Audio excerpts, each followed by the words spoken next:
نظمہ گرامی کرتا ہوں ان کے ارواح کو.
لیے میں آپ کی خدمت میں علم کے موضوع پر کچھ عرض کرنا چاہتا ہوں۔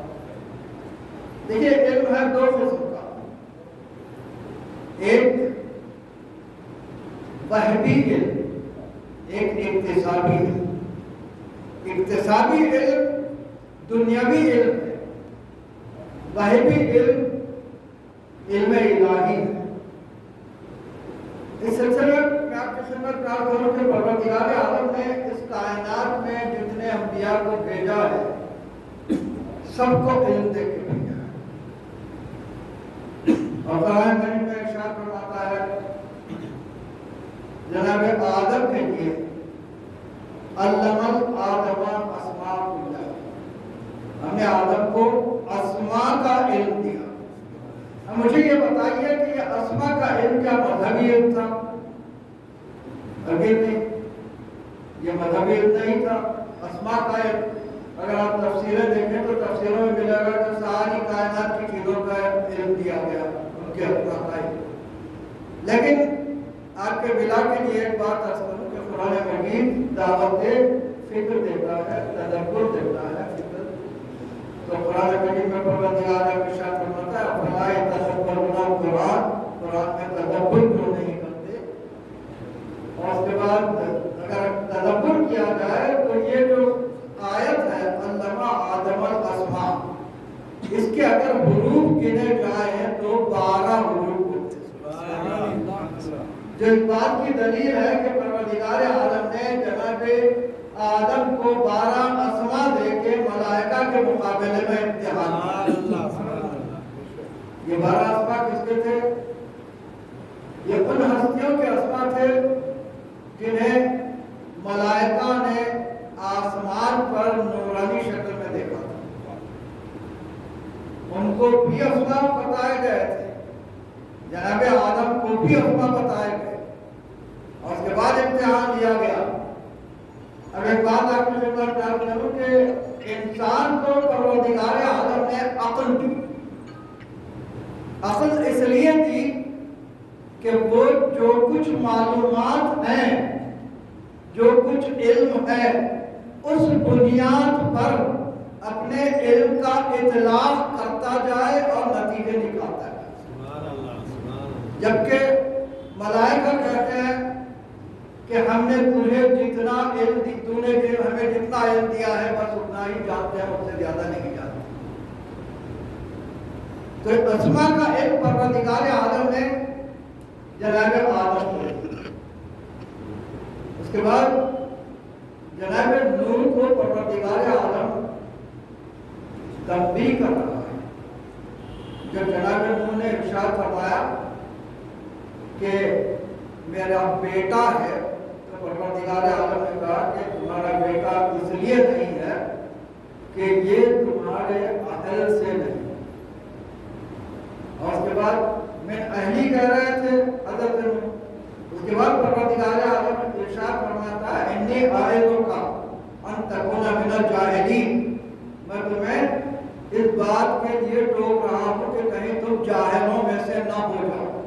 مطلب یہ تھا کہ جہاں علم نہیں ہے وہاں گفتگو نہیں کرنا چاہیے۔ یہ درس اس سے ملتا ہے۔ اور اس کے بعد جناب ابراہیم علیہ السلام اپنے چچا آدم سے کہتے ہیں یا بتے انی قد جعلنی علم من العلم فاتبعنی۔ جناب ابراہیم کہہ رہے ہیں اپنے چچا آدم سے کہ میرے پاس علم آیا ہے، ما یاتکا، جو آپ کے پاس نہیں ہے، فاتبعنی، میری اتباع کرو، اہدکا صراطا سویا، میں آپ کو سیدھے راستے پر لے جاؤں۔ یہ کون سا علم تھا؟ یہ علم وحبی علم تھا، دین کا علم تھا، مذہب کا علم تھا، معرفت رب کا علم تھا۔ اب جناب ابراہیم ارشاد فرماتے ہیں کہ جس کے پاس علم آتا ہے پروردگار عالم کے پاس سے، اس کی اتباع کرنا چاہیے۔ اب اگر باج رسول رسالت مار کے لیے پروردگار عالم ارشاد فرما رہا ہے کہ انہ من عندہ علم الکتاب، جس کے پاس پوری کتاب کا علم ہے، ان کے مقابلے میں ان کو لایا جائے جو آیت کی تفسیر نہیں جانتے، تو آپ انصاف کیجئے کہ مولا کائنات کے مقابلے میں کن کن لوگوں کو لایا جائے۔ جو کوئی مسئلہ پیش آتا تھا تو کہتے تھے میں اپنی بیٹی سے پوچھ کے بتاؤں گا، جبکہ مولا کائنات کے لیے پروردگار عالم ارشاد فرما رہا ہے یقول الذین کفروا لست مرسلا قل کفی باللہ شہیدا بینی و بینکم ومن عندہ علم الکتاب۔ صدا کے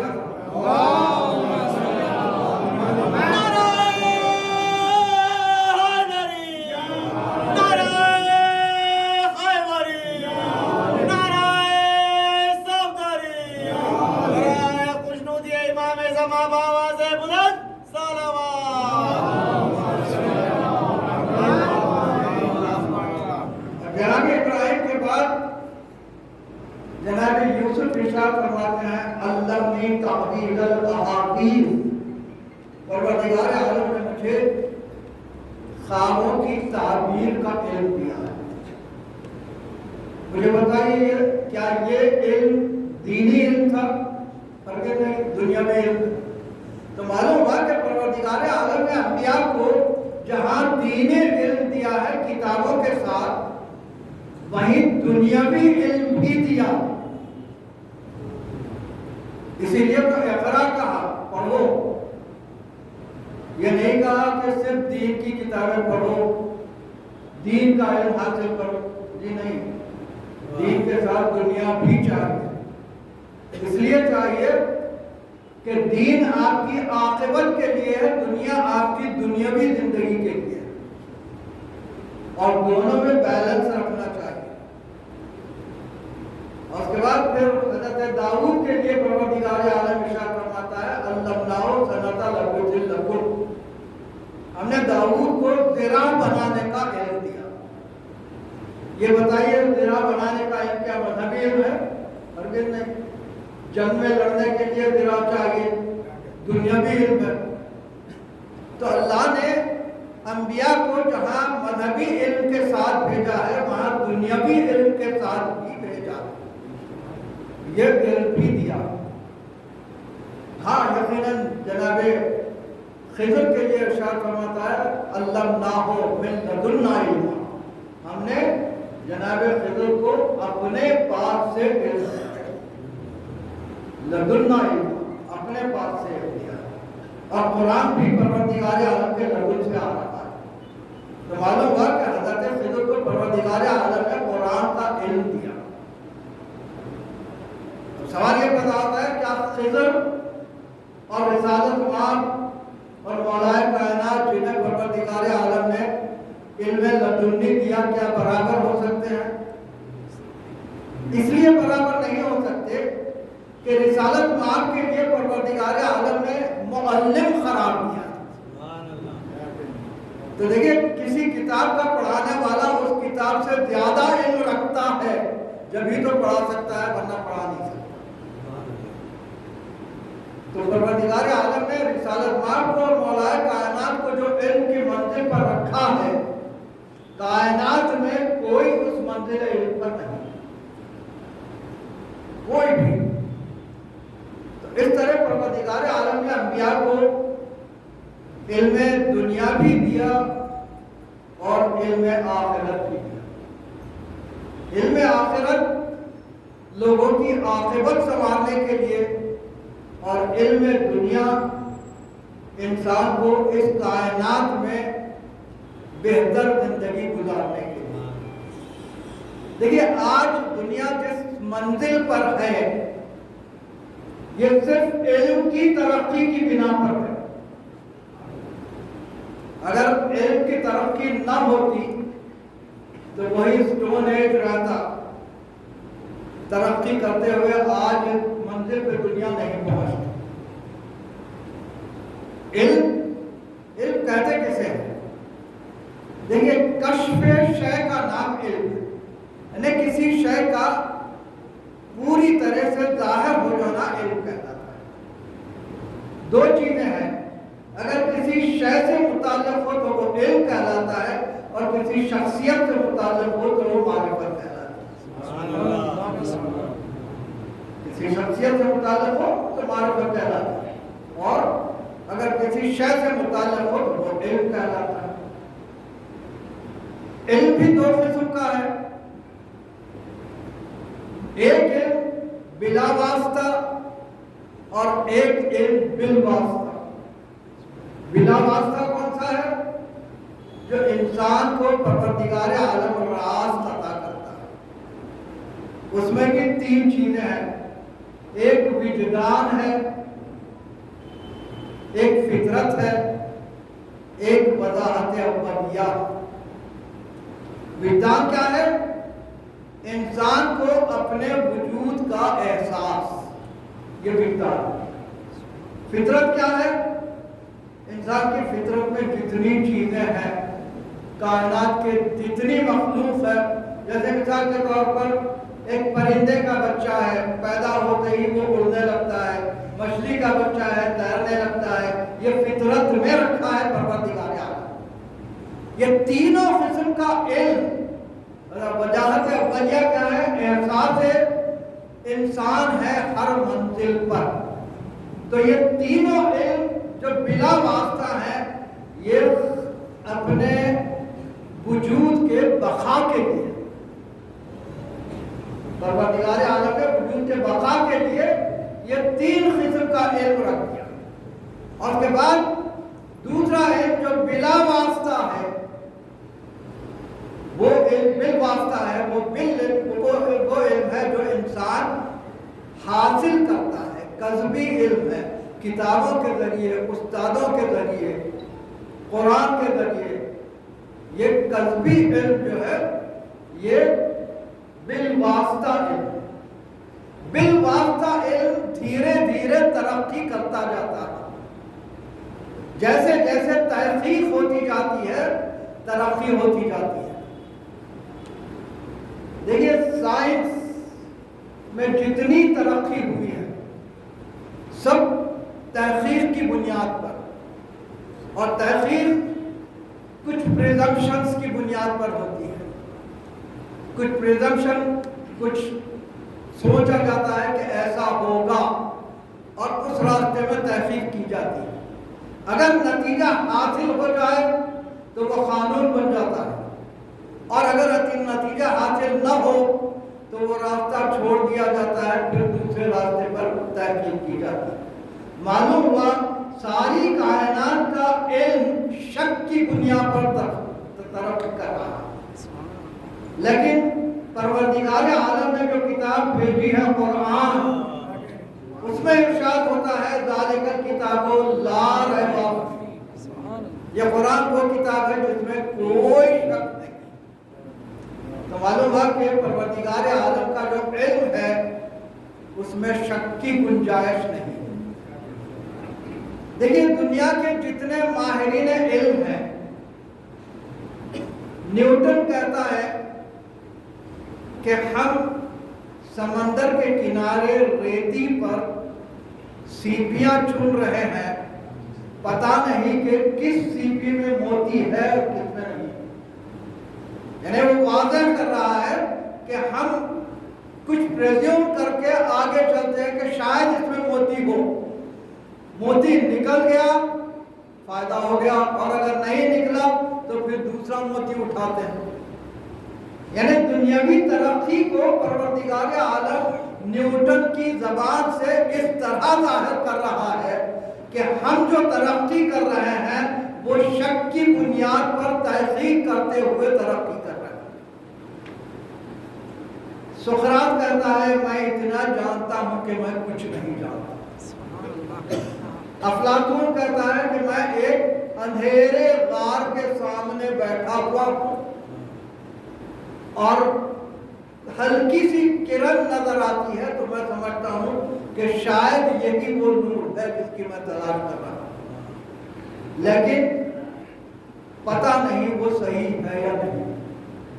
تو دیکھیں جتنے اچھا یو ایس اے کا آبزرویٹری کا چیف الیگزینڈر، اس سے کسی نے پوچھا کہ آپ تو یو ایس اے کے آبزرویٹری کے چیف ہیں، کائنات کے متعلق کچھ بتائیے. تو اس نے بڑی عجیب حق کی بات کہی. اس نے کہا کہ جب دنیا کا پہلا ورق کھلا میں موجود نہیں تھا، اور دنیا کا جب آخری ورق بند ہوگا میں موجود نہیں ہوگا، تو میں اس کائنات کے متعلق کیا بتا سکتا ہوں؟ دیکھیے حق بات اس نے کہہ دی.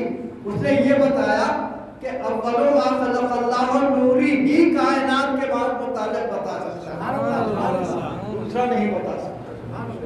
اور جو آخر تک رہنے والا ہے، قرآن مجید میں آیت ہے لمن الملک اليوم، جب ساری کائنات تباہ ہو جائے گی تو آواز آئے گی کہ آج کس کی حکومت ہے؟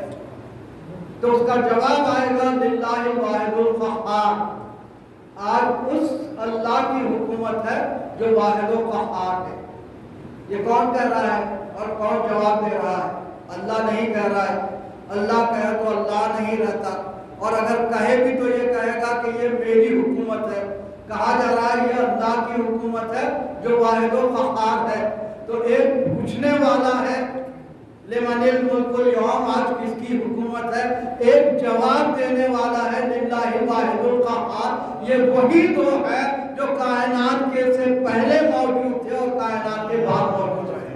صلوات اللهم صل على محمد.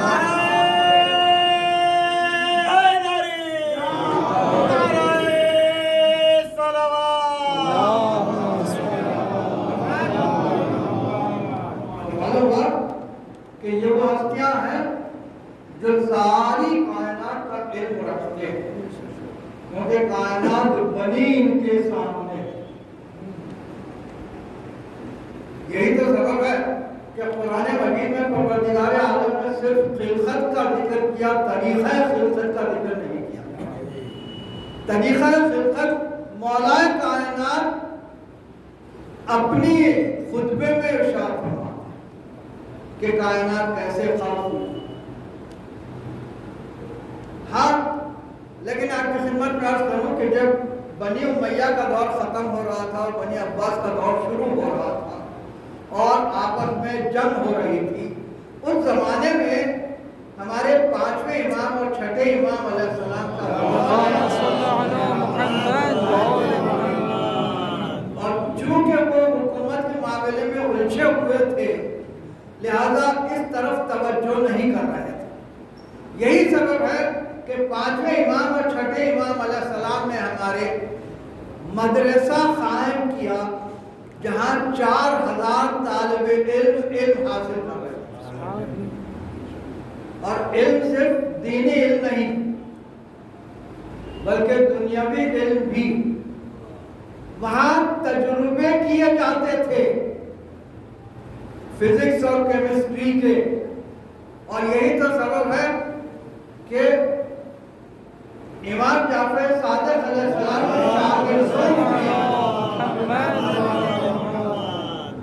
شاگردوں میں فادر آف کیمسٹ نکلا، کیمسٹری فادر آف کیمسٹری آپ کے شاگردوں میں ہے. تو معلوم ہوا کہ دنیاوی علم بھی ہمارے ائمہ نے دیا ہے. ہمارے ائمہ نے صرف دینی علم نہیں دیا ہے، دنیاوی علم بھی دیا ہے. اور بھائی موجود ہے اشرف صاحب، اور آپ بھی قوم کا درد رکھتے ہیں اور اسی لیے اہل بیت انسٹیٹیوٹ میں دور حاضر کے تقاضے کے بموجب بچوں کو تعلیم دیتے ہیں. اور جس کے لیے یہ مجلس کا انعقاد کیا گیا ہے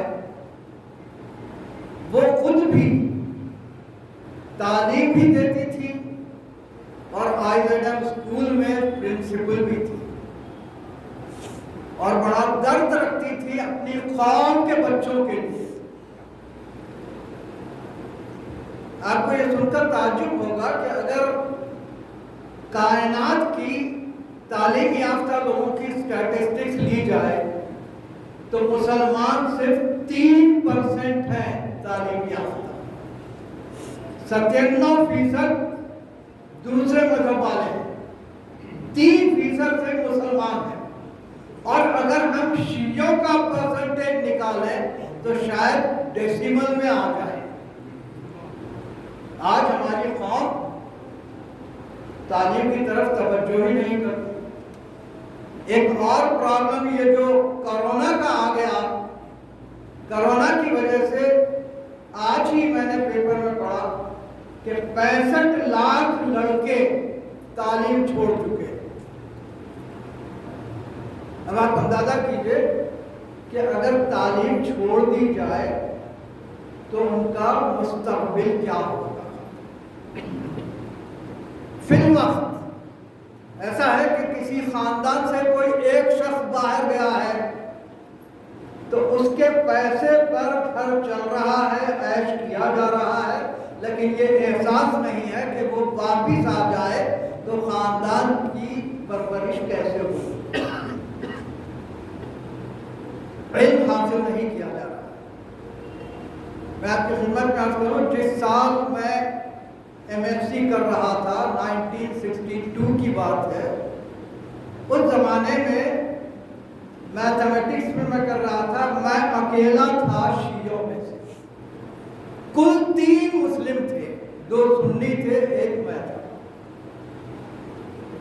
آج تو اس سے زیادہ ایک آدھ کبھی انٹیلیجنٹ کوئی آ جاتا ہے، لیکن انٹیلیجنٹ اگر نہ بھی ہو تو اسے تعلیم دے کے ایک لیول پر تو لایا جا سکتا ہے۔ یہی احساس اس ہستی کو تھی جس کے لیے یہ مجلس قائم کی گئی، یعنی جناب عبد الزہرا صاحب۔ حقیقت یہ ہے کہ علم حاصل کرنا اس لیے ضروری ہے کہ اس دنیا میں انسان کو عزت کے ساتھ رہنا ہے۔ آج ایک بات آپ کی خدمت میں عرض کر دوں کہ گورنمنٹ پالیسی یہ ہے کہ مسلمانوں کو سپریس کیا جائے، اسی لیے ریزرویشنز ہیں دوسروں کے لیے، اور مسلمان تو تعلیم حاصل ہی نہیں کر رہے ہیں۔ آج کا دور انتہائی کمپٹیشن کا دور ہے۔ اس کمپٹیشن کے دور میں انسان کو چاہیے کہ وہ حد سے زیادہ محنت کر کے رینک لے کے آئے، جبھی آپ کو پروفیشنل کورس میں بھی داخلہ مل سکتا ہے اور آپ کی لائف سدھر سکتی ہے۔ اپنے بچوں کے لیے میں اس لیے ہمیشہ دعا کرتا ہوں کہ ہمارے اولاد کو پروردگار عالم علم کے زیور سے آراستہ کرے۔ یہ ضروری ہے، بے حد ضروری ہے۔ دیکھیے ورنہ زندگی انسان کی انتہائی پست ہو جائے اگر علم حاصل نہیں کرے۔ لہذا علم حاصل کرنا بے حد ضروری ہے، اور میں آپ کی خدمت میں بس یہی عرض کرنا چاہتا ہوں کہ پروردگار عالم نے جتنے انبیاء کو بھیجا ہے سب کو کتاب کے ساتھ بھیجا، علم دے کے بھیجا۔ علم دنیاوی بھی دیا اور مذہبی علم بھی دیا۔ مذہبی علم لوگوں کو دینا ان کی ذمہ داری تھی، لیکن دنیاوی علم پروردگار عالم اس لیے دیتا تھا کہ اس دور کا جو تقاضا ہے اس تقاضے کی تکمیل۔ ہر دور کے تقاضے کچھ اور ہوتے ہیں، آج کے دور کا جو تقاضا ہے اس کی تکمیل کے لیے ضروری ہے کہ علم حاصل کیا جائے۔ اور یقیناً وہ لوگ قابل تعریف ہیں جنہوں نے قوم کا احساس کر کے قوم کے بچوں کے لیے ٹریننگ سکولز رکھے ہیں۔ اہل بیت انسٹیٹیوٹ جناب اشرف صاحب نے رکھا ہے، بہترین کام ہے۔ اور اسی طرح جو مرحومہ ہے، مرحومہ بچوں کی تعلیم کے لیے اسپانسر کیا کرتی تھی۔ یہ کیا تھا؟ یہ احساس تھا قوم کے لیے احساس ہو تو ایسی صورت میں تعلیم بچوں کی پیش نظر رہتی ہے۔ وہ صرف تعلیم ہی نہیں بلکہ گھر چلانے میں بھی شوہر کا جو خیال رکھا کرتی تھی وہ بالکل آئیڈیل مذہب کے مطابق، کہیں اپنی طرف سے کوئی زیادتی نہیں ہوتی تھی۔ دیکھیے انسان کا کردار حقیقتاً سب سے بہترین چیز ہے اس دنیا میں۔ انسان چونکہ معاشرے میں رہتا ہے، انسان کے دو تعلق ہیں اس کائنات میں، ایک اللہ سے، ایک معاشرے سے۔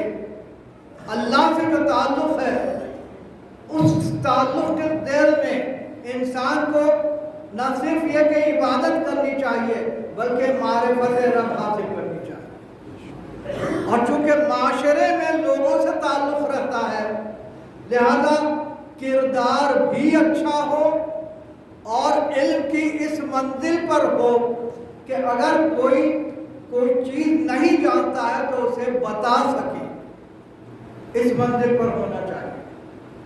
اور حقیقت یہ ہے کہ یہ اسی وقت ممکن ہے جب بچوں میں احساس پیدا ہو۔ ایک بات میں آپ کی خدمت میں عرض کروں، اس سے متعلق ایک لائبریری موجود ہے، اس لائبریری میں مختلف کتابیں مذہبی تھیں، تو انہوں نے ایک فنکشن رکھا تھا۔ اس فنکشن میں نے انہیں مشورہ دیا کہ چونکہ ہماری قوم میں غربت آج کل زیادہ ہو گئی ہے اور کالج کی کتابیں چونکہ بہت مہنگی ہوتی ہیں، ان کتابوں کا خریدنا ممکن نہیں ہوتا، لہذا اگر لائبریری میں کورس کی کتابیں بھی رکھے جائیں تو لوگوں کو فائدہ پہنچے گا۔ تو اس پر انہوں نے عمل کیا۔ باب العلم لائبریری میں اب آپ جا کے دیکھ سکتے ہیں کہ کالج کی کتابیں انہوں نے مہیا کی ہیں تاکہ بچے آ کے استفادہ کر سکیں۔ دیکھیے قوم میں غربت بڑھتی جا رہی ہے اس لیے کہ جابس مل نہیں رہے ہیں مسلمانوں کو، اور اسی وجہ سے غربت بڑھتی جا رہی ہے اور کوئی دوسرے کام ہماری قوم کرنا نہیں چاہتی۔ مجھے بڑے افسوس کے ساتھ یہ آپ کی خدمت میں عرض کرنا پڑتا ہے کہ 29 سال میں قطر میں رہا، لیکن وہاں بھی حیدرآباد کے لڑکوں کے متعلق یہ نظریہ تھا کہ حیدرآباد والے کام کرنا نہیں چاہتے۔ یہ بڑی افسوس کی بات ہے، لیکن ہے حقیقت کہ باہر حیدرآباد کے لڑکوں کے متعلق یہ نظریہ پایا جاتا ہے۔ ماں باپ کا فرض ہے کہ بچوں کو تعلیم بھی دے اور اپنی نگرانی میں ان کی ترقی کے مواقع مہیا کرنے کی کوشش کرے۔ یہ بے حد ضروری ہے۔ تعلیم بنیادی چیز ہے جو انسان کو ہر فیلڈ میں آگے لے جاتا ہے۔ لہذا اب ایک بات، چونکہ اب علم کی بات ہو رہی ہے تو ربط مصائب کے لیے میں اس ہستی کا ذکر کروں جسے عالمہ غیر معلمہ کہا جاتا ہے، جناب زینب سلام اللہ علیہ۔ کس منزل علم پر ہے جناب زینب سلام اللہ علیہ کہ امام زین العابدین علیہ السلام شہزادی سے مشورہ لیتے ہیں کہ کیا کیا جائے۔ ہاں، شہزادی کا ایک خطبہ جو دربار یزید میں ہوا ہے وہ میں کچھ چیزیں آپ کی خدمت میں عرض کروں۔ قرآن کی 6 آیتوں سے شہزادی نے استفادہ کیا اس خطبے میں، اور یزید نے یہ کیا کہ جس وقت سرہائے شہداء دربار میں لائے گئے اس نے قرآن مجید کی ایک آیت پڑھی، قل اللہم مالک الملک تؤتی الملک من تشاء وتنزع الملک ممن تشاء وتعز من تشاء وتذل من تشاء بیدک الخیر۔ اس نے یہ آیت پڑھی کہ کہہ دیجئے کہ اللہ ملک لیتا ہے کسی سے اور کسی کو دیتا ہے، کسی کو عزت دیتا ہے اور کسی کو ذلت دیتا ہے، اور سب کچھ اس کے ہاتھ میں ہے۔ یہ پڑھ کے آیت وہ دربار والوں کو یہ تاثر دینا چاہتا تھا کہ معاذ اللہ اللہ نے ملک اہل بیت سے چھین کے اس کو دیا۔ اب ضروری تھا کہ دربار میں اسے کوئی ٹوکے، لیکن ٹوکنے کے لیے بھرے دربار میں ضروری تھا کہ رسالت مآب کی تبلیغ کا انداز ہو، مولائے کائنات کا علم ہو، امام حسن علیہ السلام کا انداز کردار ہو، اور امام حسین علیہ السلام کی شجاعت ہو، اور شہزادی کی عصمت کی جھلک ہو۔ یہ ساری چیزیں اگر کسی ہستی میں ملتی تھی تو وہ شہزادی زینب سلام اللہ علیہ۔ اللہم صلی علی محمد و آل محمد۔ ایک مرتبہ شہزادی ارشاد فرماتی ہیں فَمَحْلًا مَحْلًا وَلَا تَتِشْ رِحْلًا، ٹھہر ٹھہر یزید، تو جلدی نہ کر اور جہل کی باتیں نہ کر۔ دیکھیے جہالت کی باتیں نہ کر کہنا بھرے دربار میں اس کو جس نے سارے خاندان کو قتل کروا دیا ہے کس شجاعت کی منزل پر شہزادی تھی۔ ایک مرتبہ اس کے بعد ارشاد فرماتے ہیں اپنا خطبہ شروع کرتی ہے، بسم اللہ الرحمن الرحیم، الحمدللہ رب العالمین، والصلاة والسلام علی رسولہ وآلہ۔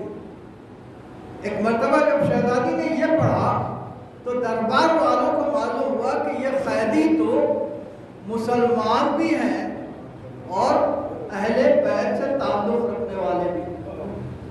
لوگوں میں چیمگائیاں شروع ہوئی، لوگوں نے کہنا شروع کیا کہ ہمیں تو یہ کہا جا رہا تھا کہ یہ باغی ہیں، لیکن اس خطبے کے ابتدا میں جو پڑھا جا رہا ہے اس سے تو معلوم ہوتا ہے کہ یہ مسلمان بھی ہیں اور اہل بیت کے ماننے والے بھی ہیں۔ اب اس کے بعد شہزادی نے سورہ روم کی 10ویں آیت سے یزید کے اس کلام کو، اس قرآن کی آیت کو بتایا کہ غلط مقام پر استعمال کیا ہے۔ آیت کیا ہے؟ وَقَانَ عَاقِبَةُ الَّذِينَ أَسَاءُوا السُّوءَ أَن كَذَّبُوا بِآيَاتِ اللَّهِ وَكَانُوا بِهَا يَسْتَهْزِئُونَ۔ شہزادی نے سورہ روم کی آیت پڑھی، ارشاد فرماتی ہے کہ ان کی عاقبت بڑی خراب ہوگی جو آیتوں کو جھٹلاتے ہیں اور ان کا مذاق اڑاتے ہیں۔ شہزادی یہ بتا رہی تھی کہ کسی آیت کا غلط مقام پر استعمال اس آیت کو جھٹلانا ہے، اس آیت کا مذاق اڑانا ہے۔ اور اس کے بعد پھر شہیدوں کے متعلق ارشاد فرماتی ہیں وَلَا تَحْسَبَنَّ الَّذِينَ قُتِلُوا فِي سَبِيلِ اللَّهِ أَمْوَاتًا بَلْ أَحْيَاءٌ عِندَ رَبِّهِمْ يُرْزَقُونَ، کہ ہرگز شہیدوں کے لیے یہ تصور نہ کرو کہ وہ مردہ ہیں، بلکہ وہ زندہ ہیں اور اللہ کے پاس سے رزق حاصل کرتے ہیں۔ جب اپنے لوگوں کے لیے شہزادی نے شہادت کی آیت پڑھ کے ان کا مرتبہ بتایا تو اب ضروری تھا کہ یزید کا مرتبہ بھی بتایا جائے۔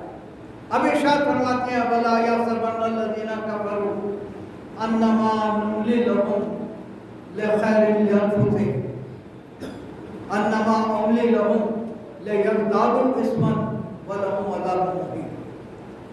ارشاد فرماتے ہیں کہ کافر یہ نہ سمجھیں کہ انہیں جو مہلت دی گئی ہے یہ مہلت ان کے لیے خیر ہے، نہیں، بلکہ یہ مہلت ان کے گناہوں میں اضافے کے لیے دی گئی ہے۔ دیکھیے شہزادی نے یہ جو آیت پڑھی ہے اس کا نتیجہ ظاہر ہوتا ہے بعد میں۔ پہلے سال امام حسین علیہ السلام کو شہید کیا گیا، دوسرے سال مسجد النبوی میں گھوڑے بنوائے گئے، تیسرے سال کعبے پر منجنیق سے پتھر برسائے گئے، آگ لگائی گئی۔ تو معلوم ہوا کہ پہلے سال امامت پر حملہ ہوا، دوسرے سال رسالت پر حملہ ہوا اور تیسرے سال توحید پر حملہ ہوا۔